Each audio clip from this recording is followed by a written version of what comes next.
Hey, good morning. Good morning, everybody. Thank you all for being here.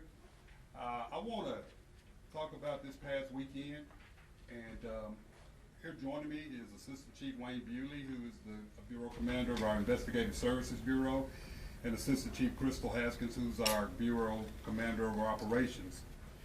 As you know, this weekend we had multiple shootings. We had a total of 10 victims, including one homicide. Each one of these shootings touched each patrol division, so in the Midtown area. So we're talking about 12th Street Division was affected, Northwest Division, Southwest Division, they were affected. One of the things that I do want to make it very clear, that we believe in all these shootings, the victims, with the exception of the 1-year-old and the caregiver of the 1-year-old, were targeted.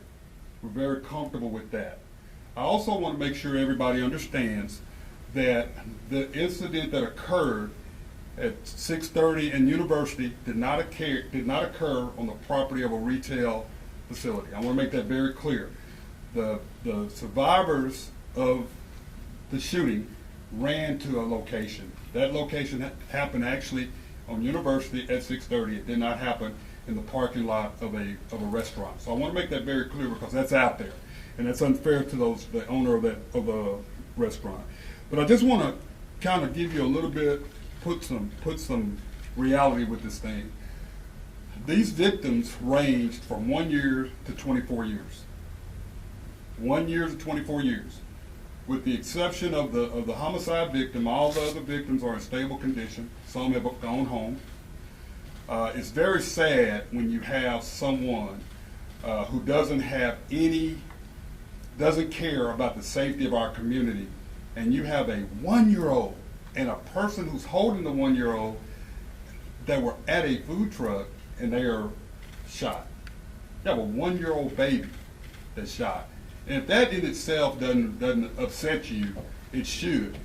And the thing about this is, if you want to, we don't want anybody targeting anybody, but it just shows you the carelessness of these individuals that are out here shooting. And I wanted to share with you all some pictures because I don't think that the community understands what we're dealing with. We're not talking about 32 caliber, 38 caliber. We're talking actually about full-A automatic, semi-automatic weapons. All of the incidents that occurred this weekend involve assault-type weapons or semi-automatic weapons that have been converted to fully automatic. Weapons that are illegally obtained, they were stolen and converted. But we're talking about assault-type rifles. We're talking about semi-automatic weapons that have been modified to shoot continuously. Okay, these are not the guns that those individuals that want to abide by the Second Amendment are using. I believe in the Second Amendment. I believe people have a right to own guns. I don't believe the fact that people have a right to, in this situation, to take a gun, convert it, and use it to hurt someone in an attempt to kill someone. I'm going to say this again. These individuals, these were targeted incidents. Okay? Targeted incidents that affected each of the patrol divisions.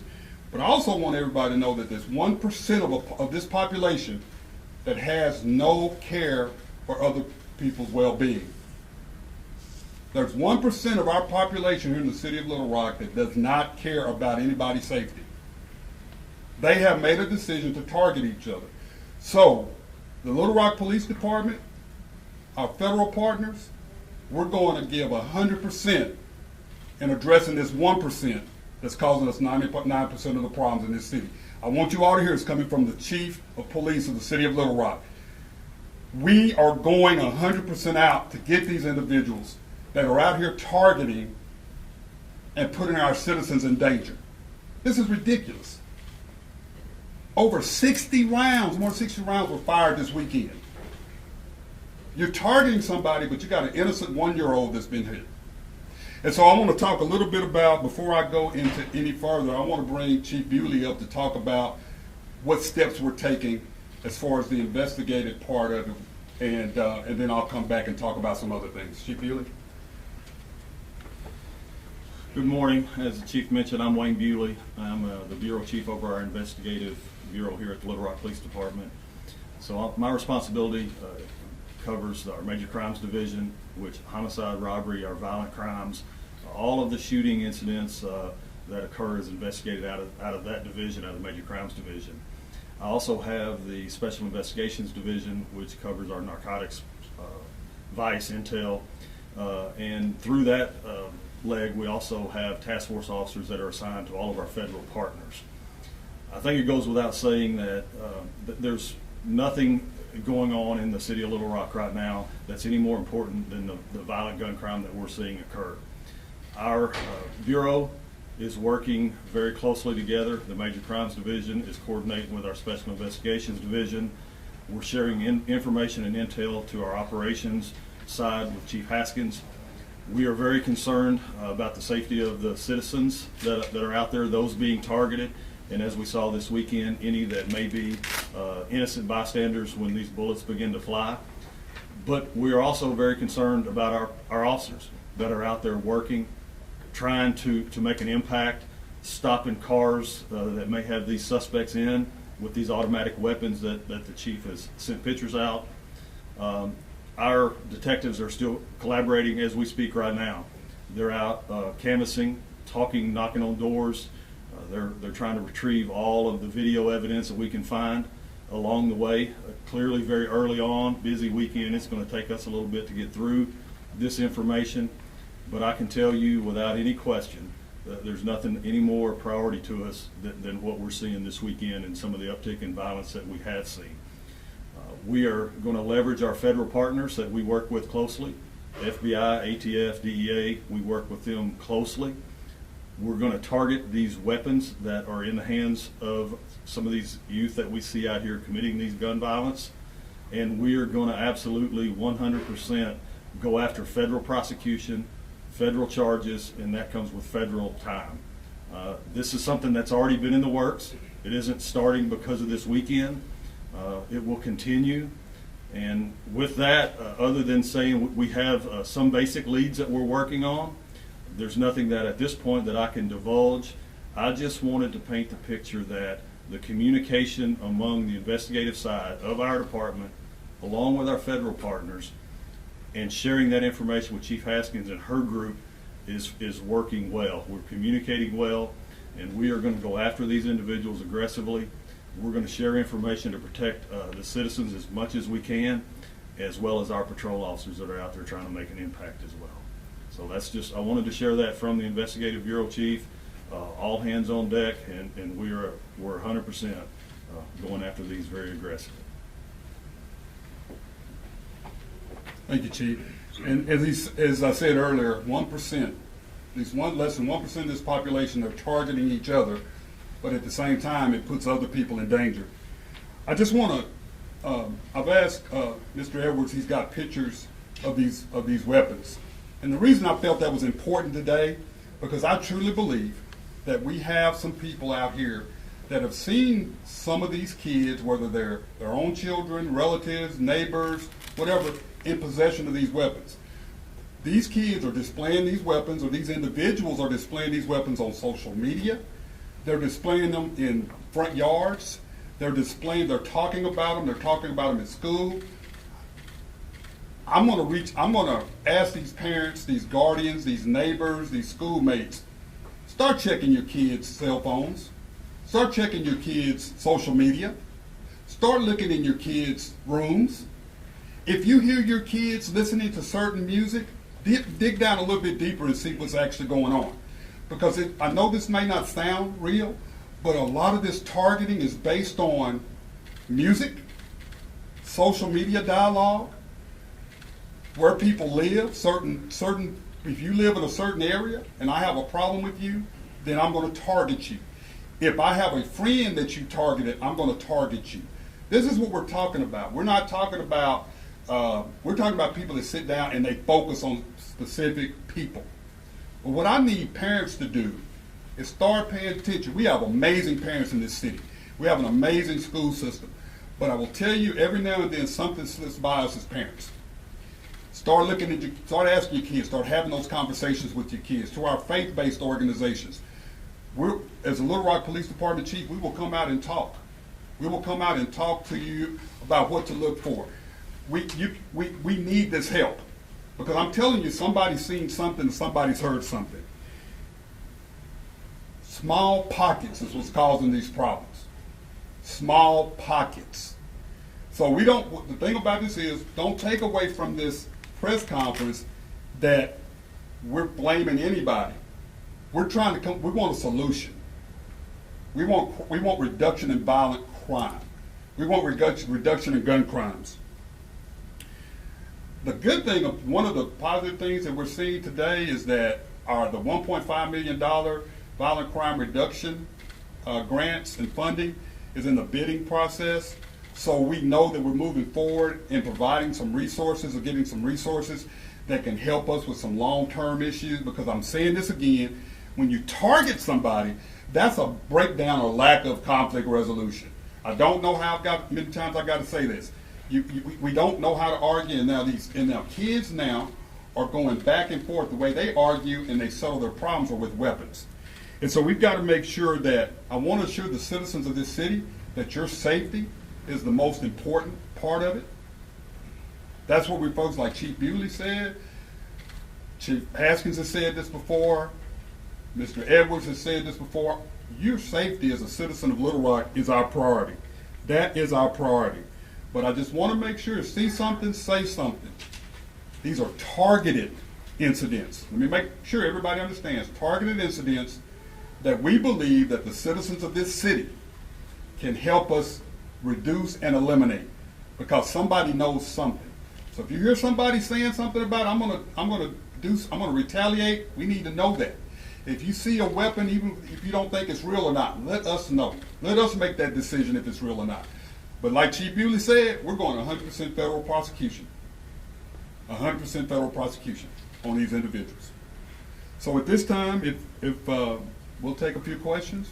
We heard in October when Central High School was hit by some gunfire about going federally. We're going to prosecute federally. I guess no arrests have been made in that. We're hearing more about federal charges. Is federal charges just a flashy thing to say when this is obviously a continuing problem? Absolutely not. Mention the history of this organization, especially since I've been here and prior to me coming here, we have made a bunch of federal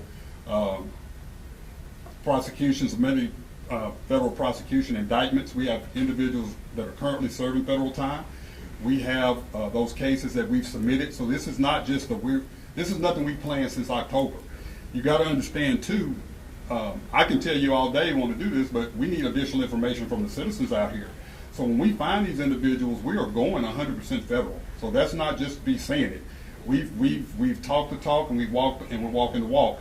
Nothing new. We've done it. We'll continue to do it. We have an amazing relationship with our federal partners. We have officers assigned to federal task forces.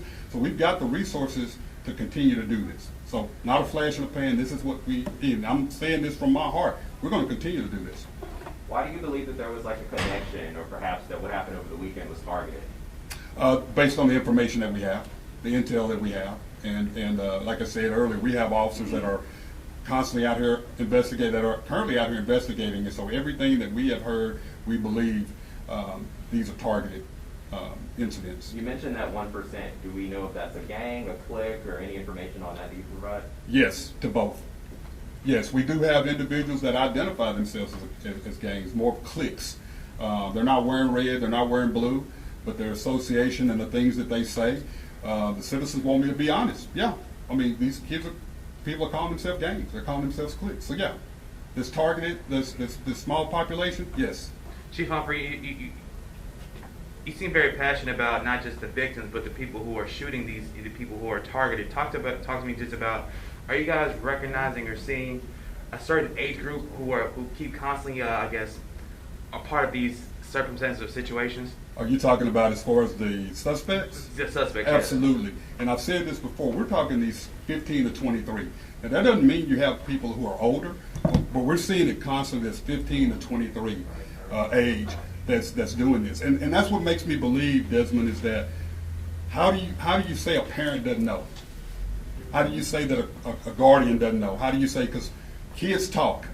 And I can tell you right now, for my children, I pay their cell phone.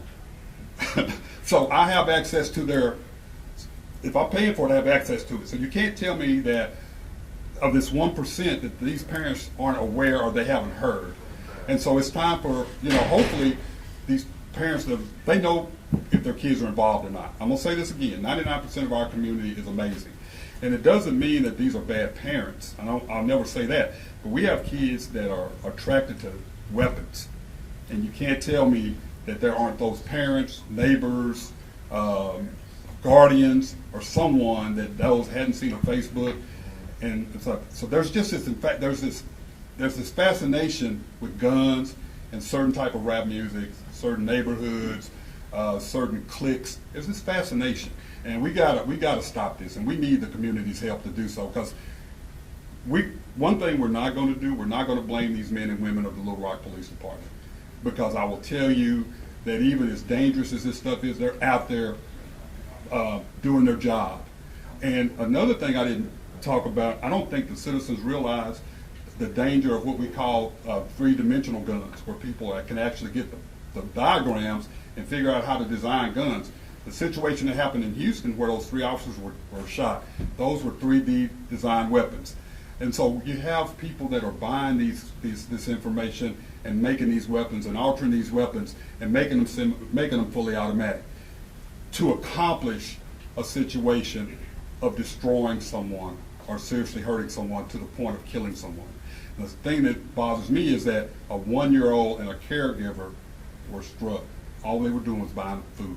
That's ridiculous. So we heard about the 4, I guess in one of the incident reports, there were 4 people shot in one car, one being a 16-year-old, one being a 17-year-old, and then a couple of adults. We knew about the total number of people shot over the weekend, but we didn't know where, we didn't know the circumstances. People are saying that, they'll go to LRPD, whether it be however you guys distribute information, and they're not seeing it there. They're concerned about timely information. They're concerned about transparency. Is LRPD being timely, giving this information? I mean, it's Monday, lunchtime, and all of this was Friday and Saturday night. Why didn't we hear from you guys sooner? Because, Mitch, one of the things that we take pride in is getting the accurate information. We can throw information out there to you, but at the end of the day, you want to know what's facts. So you want me to be able to get up here and answer your questions. We do get the information out timely. Unfortunately, there's times when the information we give out is limited. But we give out the information that we believe is needed for people to feel safe and know what's going on in their area. So we don't hide that, we're not going to say that this happened somewhere northwest. This happened at, the homicide happened at University at 6:30. You can't get any more accurate than that. And so we get the information out. A lot of times people want to hear more, but unfortunately we can't. And when we get the information, that we get it out as soon as we're probably one of the few departments that get information out. We don't hide information. If we can't tell you, we can't tell you, but as soon as we get that information, we give it back to you. So to the citizens, the information that we provide is what we can give you at the time, and we get information out in a timely manner. But you do want information to be factual, and that's why we're here today. We want to get factual information and provide you with updates of conditions and things like that. And Chief Humphrey, you talked about demographics. Can you elaborate on if some of the suspects are even from Little Rock, or it might be from an outside area? I think that's information that we're still looking at, but I can tell you that all of these incidents do not involve individuals who live in our city. I'm comfortable with saying that, but I can't give you specifics of where they're from. The caregiver and the baby that were shot on Asher, you had alluded that it didn't appear that they were targeted at all. I've been told by several officers that this was some kind of gun battle on Asher, 2 cars shooting back and forth at each other, and they were just hit by some of this gunfire. Is that true? I mean, was there a rolling gun battle in the middle of Asher Avenue? I can tell you right now there were 2 cars involved, and there was gun fire exchanged from both cars, and that's all I can tell you right now. Was the street crimes unit working over the weekend? Yes. Friday night? All of our resources that normally work were working. Chief, can you talk about the weapons that were recovered and weapons that were used and how these youths may be getting their hands on these weapons? I can't go into specifics regarding the weapons that were used in each incident, but what I can tell you in a broad picture, we're talking assault rifles, fully automatic. We're talking semi-automatic pistols that have been converted to fully automatic, and then long rifles that are converted. And that's what we're trying to figure out. A lot of these weapons are stolen out of cars. I've said it before. We have people who leave cars, guns, and vehicles. They're not doing it. I mean, that's what they have a right to do if that's what they feel. But cars are broken into. We have situations where guns are being traded throughout the state. People go to different states, steal guns, and come back. They trade guns. It's very difficult to put your hands on one gun because people get rid of them, they trade them, they move them. But at the end of the day, these guns that these kids are getting based on their ages and everything, these are illegal guns, and they're altering these guns to fit their purpose and their need, and their need is to target people up to the point of killing them. And so we're still looking into where these guns, there's so many different places these guns can come from. So there's not one. Gun shows, people go and buy straw purchases. People steal guns and don't report, people have guns stolen, don't report them. We're not talking about our 32 revolvers or 38 revolvers. We're talking about high capacity, powerful weapons. Chief, we heard, you're frustrated. I think that's pretty That's an understatement. People are frustrated, probably an understatement too. If all the resources were out on the streets Friday and Saturday night, if you guys are doing everything, the pushing federal charges, I guess, what are you going to do differently? Is there going to be some kind of operation? Is there going to be something with the command staff? What's going to be different to address all of these shootings plus the homicides? Because January hasn't started very well in terms of homicides either. Well, Mitch, I'll tell What's you. going to be different, I guess? Mitch, you've seen our violent crime reduction plan. We are doing the operations that we have are some of the best in the nation. You can't stop stupid. You can't stop people that have a lack of respect for other people's lives. I'm going to say that again. So you can't stop. We don't know what's in a person's mind.